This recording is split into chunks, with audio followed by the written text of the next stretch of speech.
Hello and welcome to the Election Corner on One Man Think Tank. Today I've got a little bit of a unique one for you. A case scenario where Donald Trump runs in 2024 after losing the 2020 presidential election.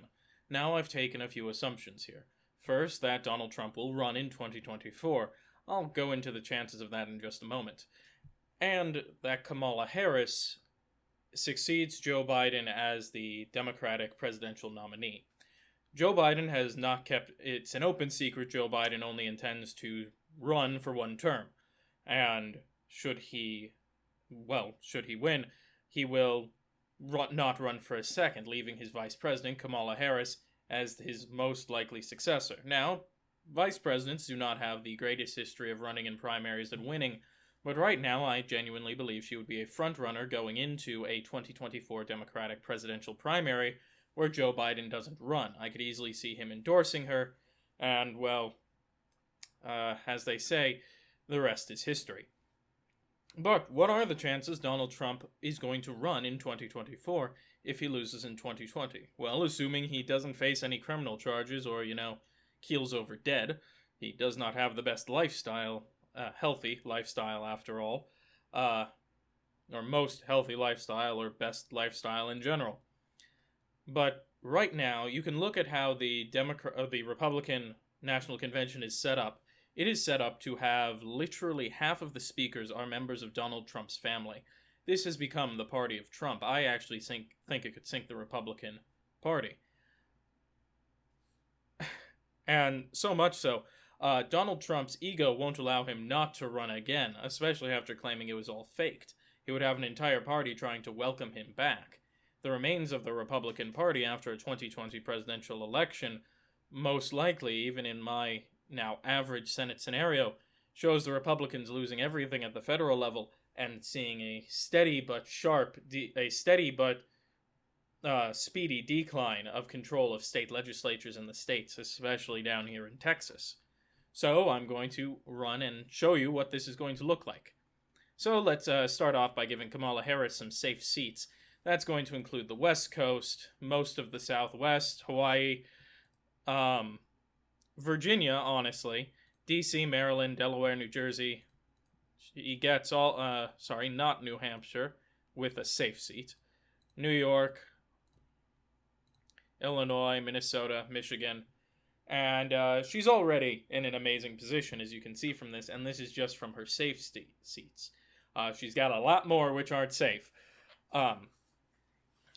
And it's easiest to portray this from the perspective of, what does Donald Trump win after losing a presidential election and being out of power for 4 years?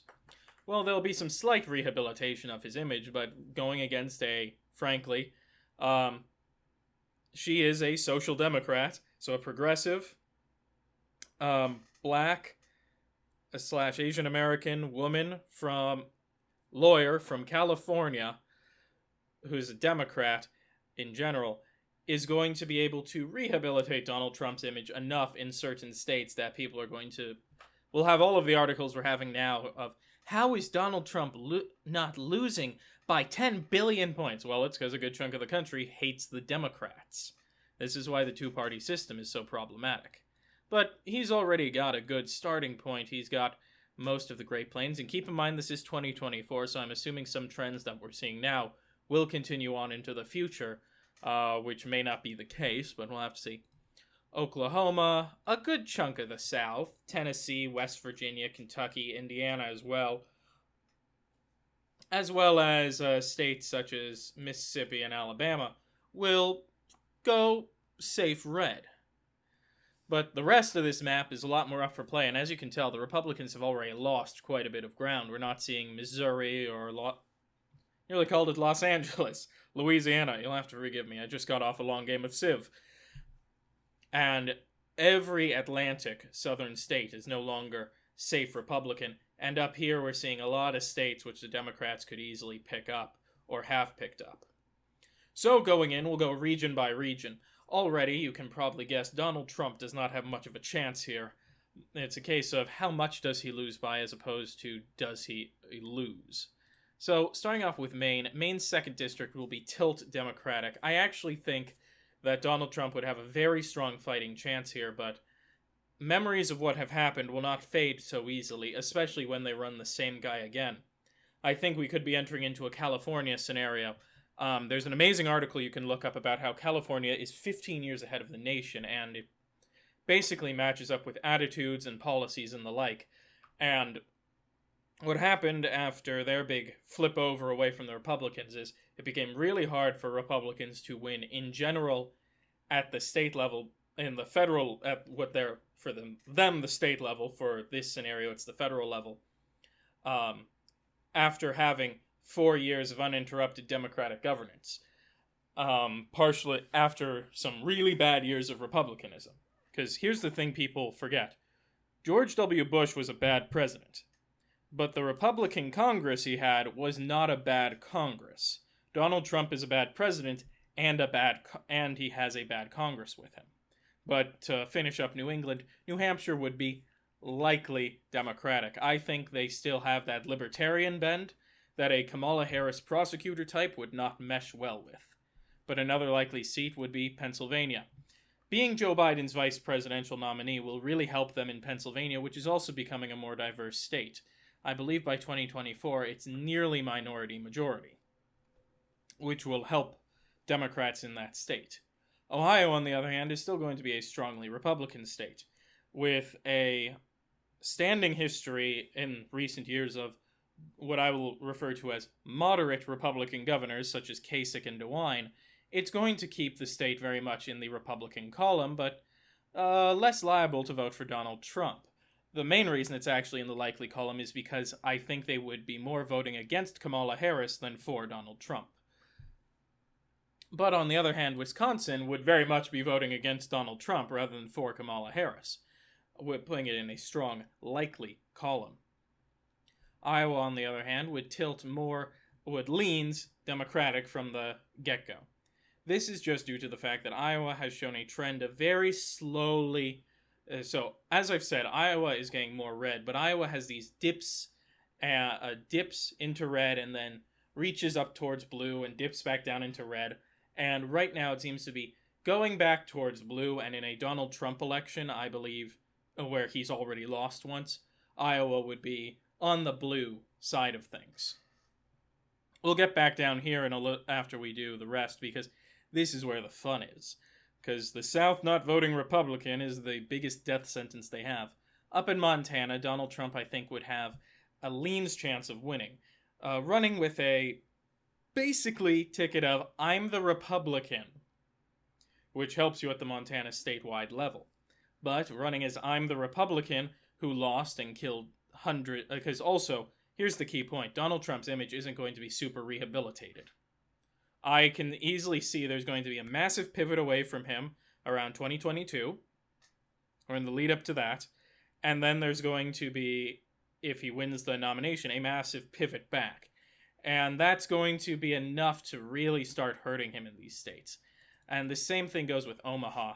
Omaha voting for Kamala Harris is unlikely, but it's enough that it could really cause some fun friction at the state level. Fun friction to watch for the race. And if you're in Nebraska, it could be a fun election to watch. Utah would also be leans Republican. This is because Utah is steadily getting more blue, the last of the quad southwestern states to finally flip to the Democratic Party, with the Salt Lake City district going away from the classic Republican Mormon order, but also the Mormons moving away from the Republicans as well. I think Kamala Harris, if she was a white man, would at this point have a tilt blue in this state. Same with Montana, honestly. In Nevada, it would be likely Democratic, as would Arizona. Two states that have been hastily sprinting towards the Democratic column, but are still moderate enough that I don't think they'd be immediately willing to flip. However, in a Donald Trump election, he could still win them, but not by... It would just be a very rare case. In Alaska, Donald Trump would be likely to win here as well. Alaska is the get out of my yard state. Donald Trump will get out of their yard, because I haven't done a good job of explaining this. Kamala Harris is the representation of more government oversight. More, for lack of a better term, if you had to describe her policy in 1, term when viewed by a Republican, especially a rural white Republican, is busing. And every connotation you can take from that, whether it's federal oversight or racism, is all mixed into a ball, and that's working against her. As you can see, not working against her too hard in an election against Donald Trump, but there you have it.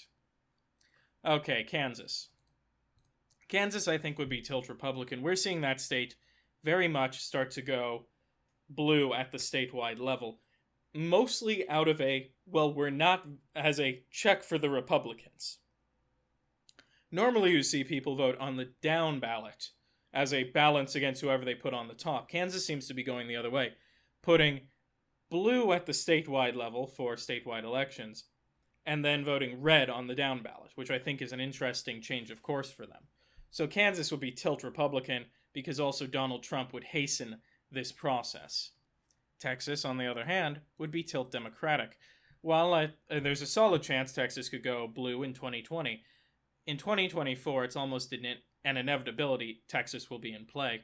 Donald Trump being an anathema to anyone trying to run, not to mention he's going to be matched up with a Ted Cruz in this election. So Ted Cruz and Donald Trump on the same ballot would not look good. It would not do as well in Texas. I actually think if Beto O'Rourke did his run in 2020 against Ted Cruz, we would be seeing a completely different scenario in Texas in the Senate race. Louisiana would be likely Republican. This is a natural trend of where Louisiana is going, and to an extent the rest of the Deep South. I'll have to do a more proper video on this.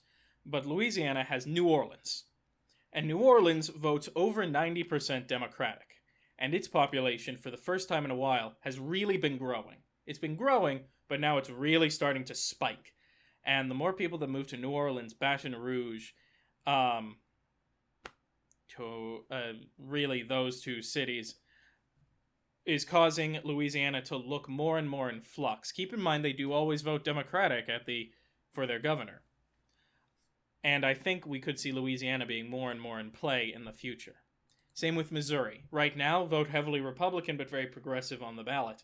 I think we're going to see that start to break apart and Missouri becoming more like an Ohio state, where they send over one or two Democratic representatives at the statewide level, but for the most part stick with the more milquetoast Republicans. Now the Atlantic South. Kamala Harris, I think, would have a leans chance of winning North Carolina, a state which is already rushing blue. As I've said, North Carolina is the new Virginia. And North Carolina will, without a doubt, be looking more and more favorable to the Democrats after 4 years, where their state is just flipping. Because, well, we've watched this trend since Obama, where Republicans have managed to have big comebacks in the midterm years. They haven't been able to win back states that went solidly blue. They've just taken conservative states that voted for Dixiecrats. South Carolina is in a similar situation. South Carolina is the new North Carolina. It's now a red state where you're seeing it soften. It's becoming more pinkish.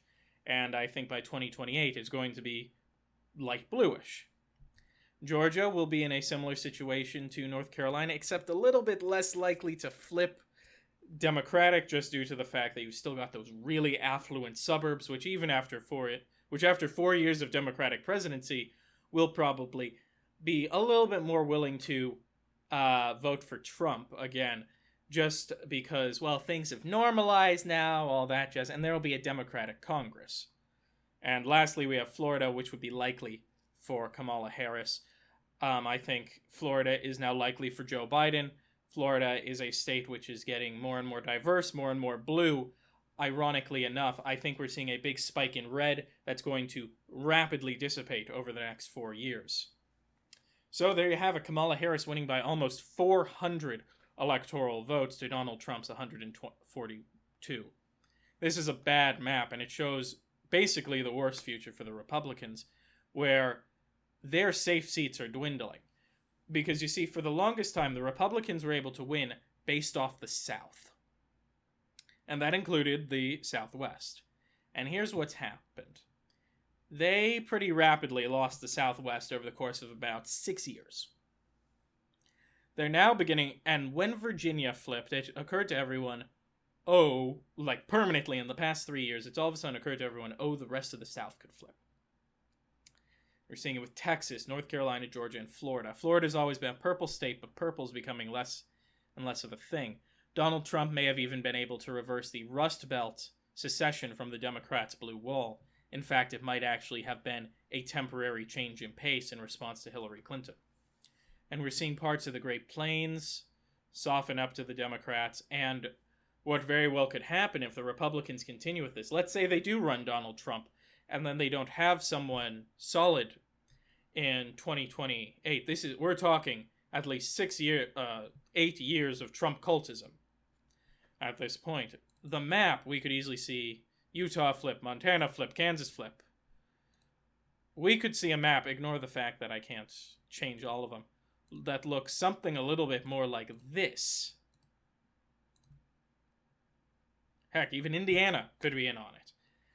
That is a death blow to the Republican Party. If you can't win the presidency, you are inherently a broken party. That's why it was such a big deal. Are the Republicans unable to win the presidency in 2016? Because if they lost, then they can't win the presidency anymore. And at that point, it's just a matter of time before they lose everything else. But with that being said, if you like the video, please leave a like down below and also drop a comment. I love seeing your opinions on these videos and communicating with the community. If you want to see more, click the subscribe button and the notification bell so you can see when new content comes out. If you would like to hear more from me outside of videos, you can go to my Twitter at onemanThinkTan1, the numeral. And, well, lastly, as always, have a wonderful day.